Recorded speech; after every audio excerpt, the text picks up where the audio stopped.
mon refuge. Jésus, mon refuge. Jésus, mon refuge. Jésus, mon refuge. Jésus, mon refuge. Jésus, mon refuge. On va aller à Nombre 13, chapitre 13, à partir du 26.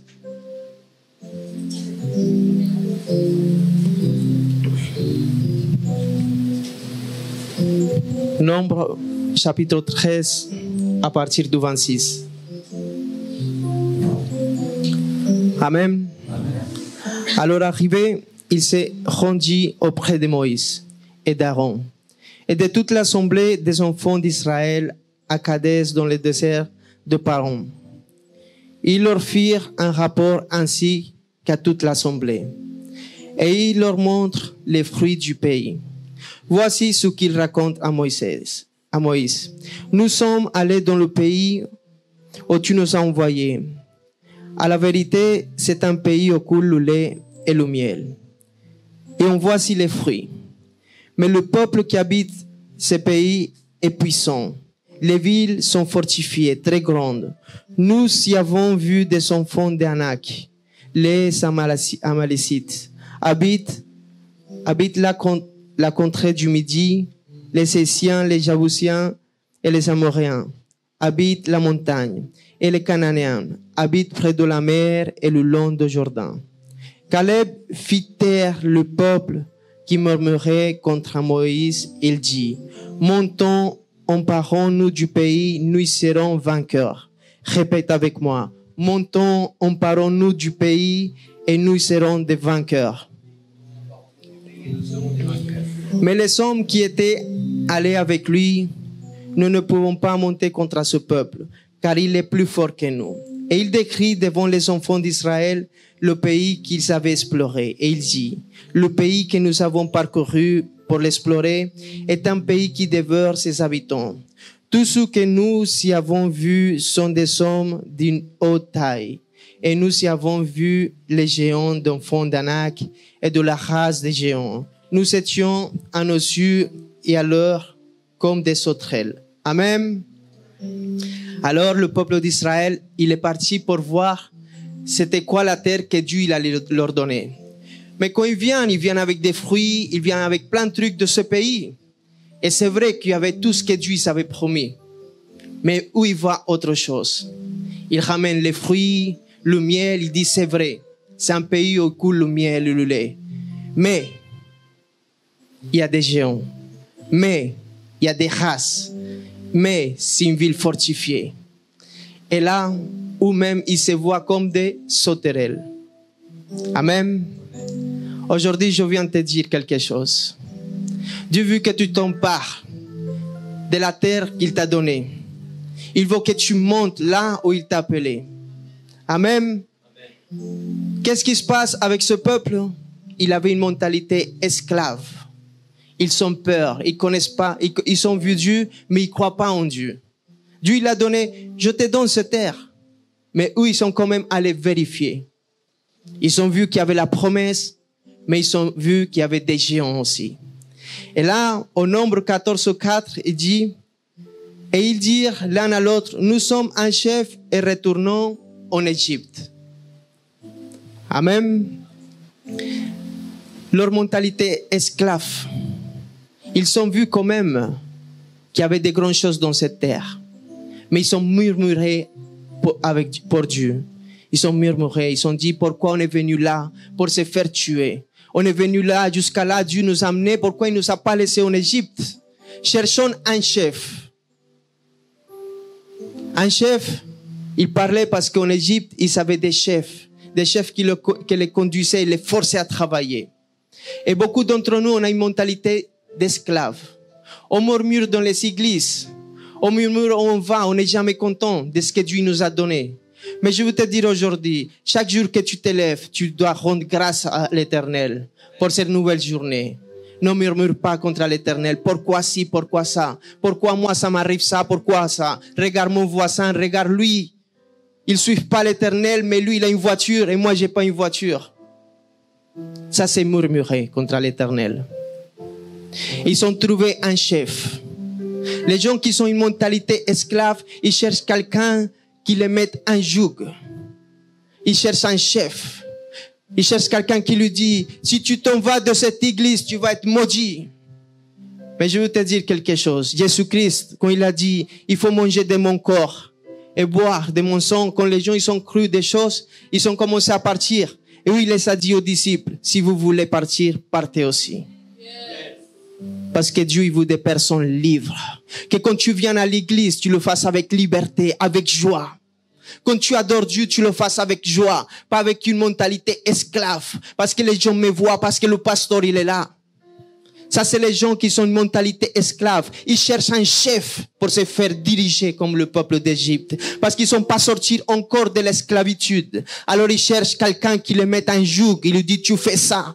Et il fait ça pas parce qu'il aime Dieu, mais parce qu'il faut qu'il le fasse. Il faut que j'aille à la maison de l'Éternel, parce que sinon mon frère, il va m'appeler. Pourquoi t'es pas là? Il faut que je vienne parce que le pasteur, il va dire, je suis pas venu. C'est ça les gens qui sont pas sortis encore de la mentalité d'Égypte. Dieu veut des personnes libres, qui viennent adorer Dieu avec tout son cœur, qui ne regardent pas autour. Moi, le jour que Dieu il a déversé son amour en moi, c'est la 12e fois que j'étais à l'église. Et ce jour-là, je dis, j'avais honte, un orgueil, j'avais un ego. Et je disais, non, je peux pas fermer les yeux, les autres, ils vont voir. Mais ils me connaissaient même pas. Mais je disais, ils vont voir, j'ai fermé les yeux. Mais le jour où j'ai fait, je dis, Seigneur, je veux fermer les yeux pour voir qu'est-ce qui se passe. Je voyais les gens qui tremblaient, l'autre, il parlait en langue. Je disais, moi, je vais le faire. Et ce jour-là, Dieu a déversé son amour dans ma vie. Et c'est à partir de là que j'ai commencé à adorer l'Éternel avec liberté dans mon cœur. J'ai cherché l'Éternel le matin avec liberté dans mon cœur. Parce que j'avais pas besoin d'un chef. Ce soir-là, je veux te dire, dans cette église, il n'y a pas de chef. Dans cette église, il y a des hommes de Dieu qui vont te montrer le chemin, mais tu vas y aller avec la joie et avec ton cœur. Amen. Parce que Jésus-Christ, il a jamais forcé personne, mais il les a montré le chemin. Il a donné l'exemple. Lui était un vrai homme de Dieu. Il n'y a pas de chef dans les églises. Amen. Alléluia. Alors, ils ont voulu un chef. Pourquoi? Pour retourner où? En Égypte. Il faut jamais retourner en Égypte. Je ne sais pas qui pense ici en ce moment-là de tout abandonner. Moi, je vais te dire la vérité. J'ai déjà pensé à en abandonner beaucoup de choses. J'ai beaucoup de fois pensé à en abandonner un travail. J'ai beaucoup de fois pensé à en abandonner d'aller à l'église. J'ai beaucoup de fois pensé à abandonner beaucoup de choses. Parce que je ne le faisais pas avec la liberté du Saint-Esprit. Si en ce moment tu es chargé, si en ce moment tu penses abandonner beaucoup de choses, si en ce moment tu fais les choses forcées, rentre dans la présence de l'Éternel et dis-lui, je veux ta liberté, Seigneur. Que tous les jougs, ils tombent à terre maintenant. Je veux ta charge qui est légère. Et tu vas voir que ta vie avec le Seigneur va changer.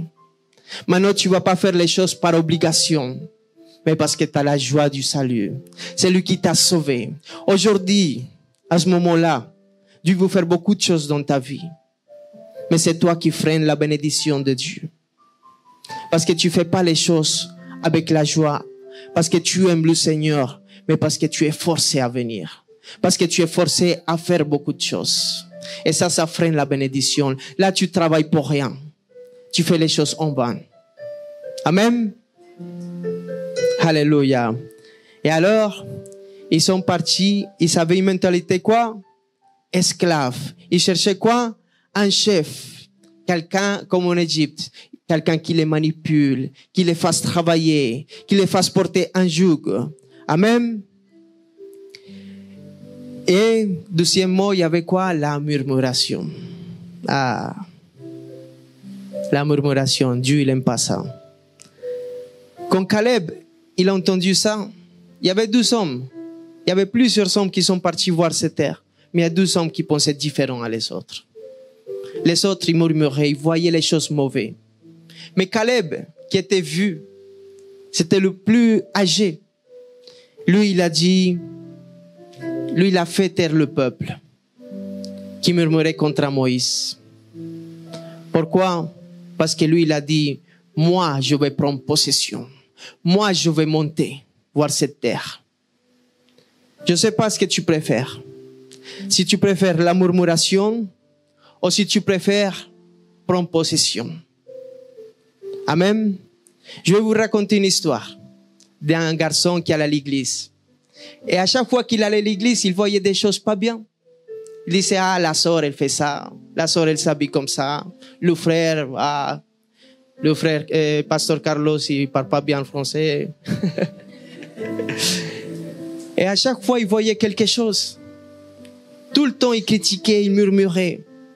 Et un jour, il a dit, je suis fatigué de cette église, je m'en vais. Et il est parti voir le pasteur, il a dit, pasteur, je m'en vais de cette église, je suis fatigué. Lui, il fait ça. Il a dit, le pasteur, il a dit, avant que tu partes, s'il te plaît, prends ce verre. Il a rempli le verre à ras avec de l'eau. Et il a dit, fais des tours. Aujourd'hui, c'est ton dernier jour, tu fais des tours. Et le garçon, il a fait comme ça. Il est parti tourner pendant que tout le monde louait, que pendant la prédication, jusqu'à ce que le culte il est fini. Et à la fin, le pasteur, il a dit, alors, c'était bien? Il a dit, ouais, c'est un peu difficile de le tenir, que ça se renverse pas, qu'il n'y a pas de gouttes partout. Il a dit, ça va. Et alors, aujourd'hui, tu as vu quelqu'un faire quelque chose de mauvais? Il a dit, non, pas aujourd'hui. Parce que j'étais concentré dans le verre. Si tu murmures, si tu parles des frères et des sœurs, c'est parce que tu n'es pas concentré en Christ. C'est parce que tu cherches pas à édifier l'œuvre de Jésus-Christ. Parce que tu veux pas que cette œuvre, elle grandisse. Mais quelqu'un qui veut que l'œuvre grandisse, elle cherche pas la murmuration. Elle cherche pas à voir les défauts de son frère et de sa sœur. Mais elle cherche à améliorer les choses. Il cherche à trouver les choses qui manquent dans l'œuvre du Seigneur. Et c'est là que le Saint-Esprit est en train d'ouvrir dans ta vie. Ah, il n'y a pas d'amour, comme je disais l'autre fois. Que tu sois l'amour. Il n'y a pas de compassion. Que tu sois la compassion. Sois l'exemple. Parce que Jésus-Christ, il n'est pas venu avec des paroles. Ou l'apôtre Paul, mais avec des démonstrations. Tu veux parler des autres, mais tu veux rien faire. Tu veux regarder la paille de l'œil de l'autre, mais tu vois pas la poutre qu'il y a dans le tien. Ne murmure plus. Concentre-toi dans l'œuvre. Viens pour édifier, pour faire grandir, pour restaurer. Il y a plein de choses à faire ici. Il y a des sœurs, des frères qui arrivent ici avec une grande tristesse, avec une grande dépression, avec une grande oppression dans sa vie. Et toi, tu as quoi dire? De que c'est pas bien? Va prier. Appelle cette personne. Cherche à que cette œuvre, elle grandisse. De que quand quelqu'un arrive, tu puisses le prendre dans tes bras et que la personne sent l'amour de Jésus même. De quand tu as l'adoration, ça soit toi qui fasses l'adoration là, dans ta chaise, pour que la personne qui est à côté, il se contamine de comment tu sautes, comment tu loues l'Éternel, comment tu te mets à genoux, comment tu penses pas qu'ils sont en train de me regarder, parce que c'est là que tu freines. Est-ce que Dieu veut faire dans ta vie? Mais quand tu adores pleinement le Seigneur et tu ouvres ton cœur et tu te mets à genoux, le Seigneur, il commence à déverser en toi l'onction. Et à travers de toi, il peut avoir des miracles. À travers de toi, il peut avoir des restaurations. Parce que tu cherches pas à murmurer, mais tu cherches à édifier. À chercher que l'œuvre elle grandisse en cœur et en cœur. Fais pas comme le peuple d'Israël. Ne cherche pas un chef pour revenir en arrière. Là, tu vas te dire, cette église ne me plaît plus, je vais chercher une autre. Tu veux l'église parfaite, mais Dieu veut que tu rendes parfaite là où il t'a mis. Il veut que tu perfectionnes l'œuvre là où il t'a mis. Il t'a pas dit, va chercher les défauts. On a tous des défauts ici. Qui n'a pas de défauts ici? Comme ça, on prend une photo. On a tous des défauts là. Amen. La murmuration. Dieu, il n'aime pas ça. Il a dit au nombre 14, 29, vos cadavres tomberont dans ce désert. Vous tous, dont on a fait le dénombrement, et on vous comptant depuis l'âge de 20 ans et au-dessus, et qui avez murmuré contre moi. La murmuration ramène la mort. Quand tu murmures de l'homme de Dieu, tu es en train de murmurer de qui? De Dieu même. Ça ramène la mort dans ta vie, une mort spirituelle. Amen. Amen. Acclamons le Seigneur très fort.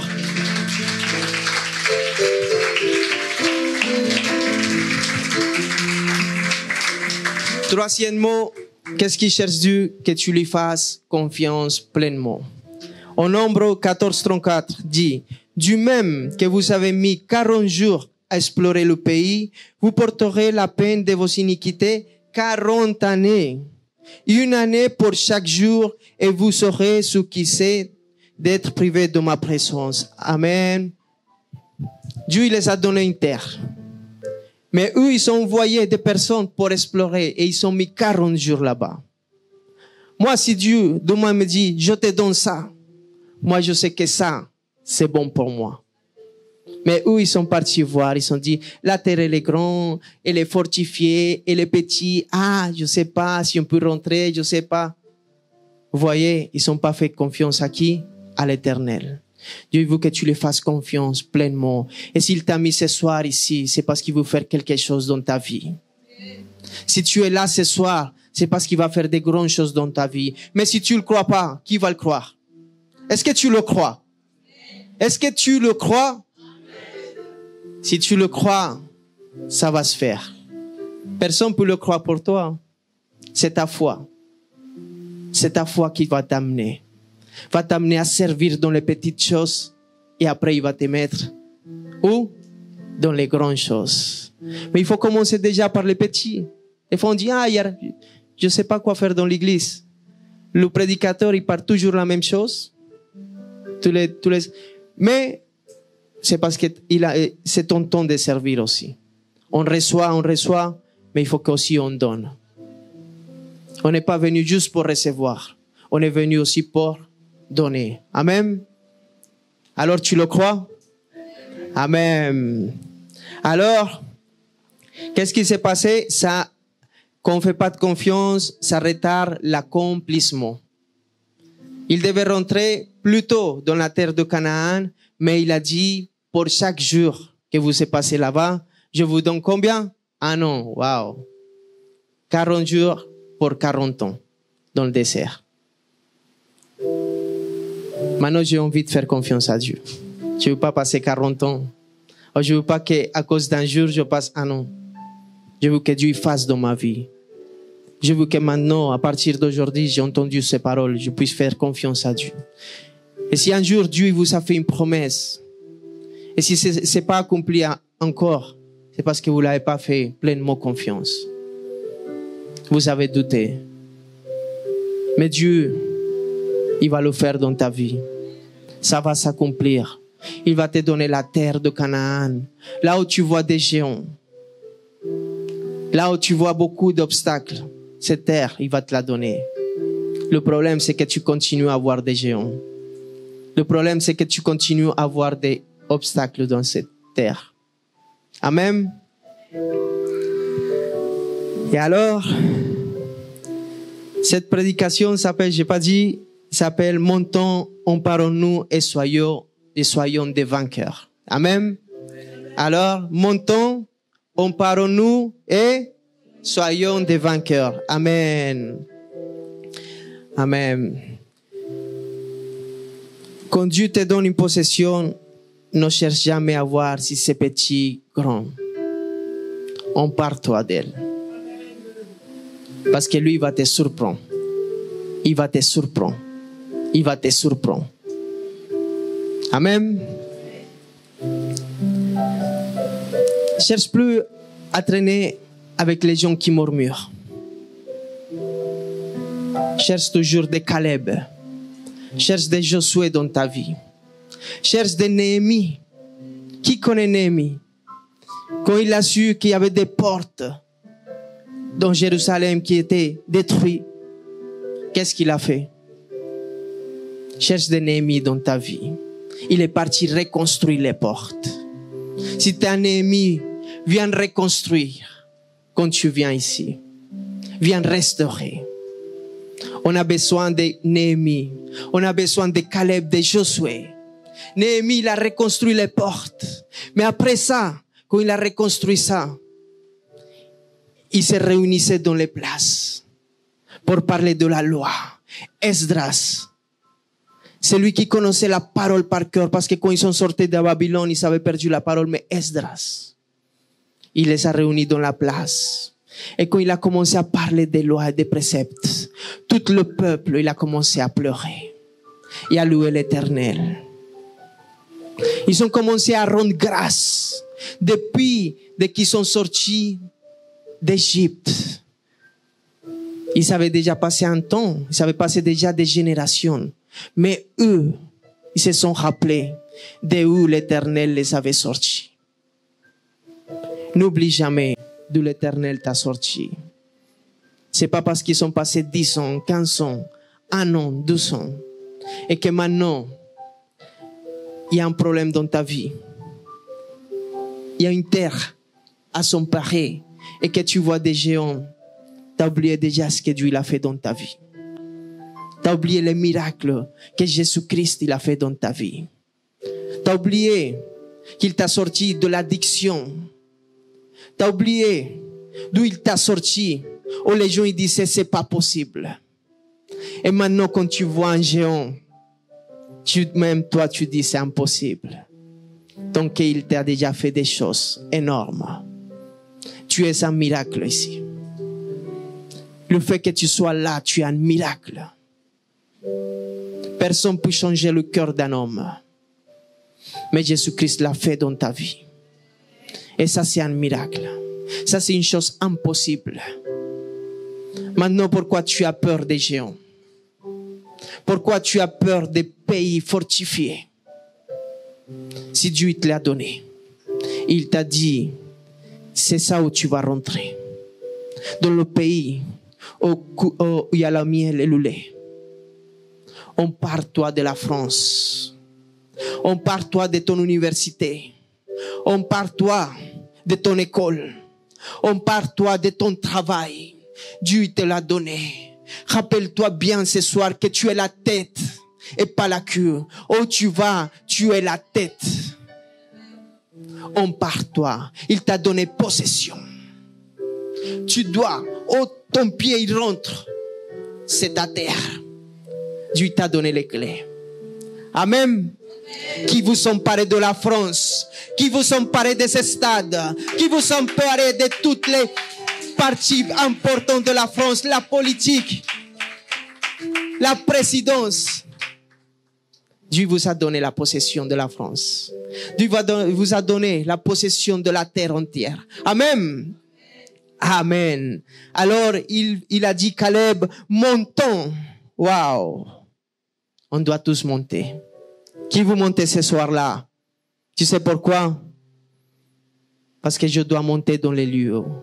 Je suis fait pour être dans les parties hautes, dans les hauteurs. Qui veut être dans les hauteurs? Et est-ce que tu crois que les aigles, ils volent avec les pigeons? Est-ce que tu crois que les aigles, ils volent avec les vautours? Les aigles, ils volent avec les aigles. Parce que ton problème, quand les aigles, ils volent plus haut que tous les oiseaux.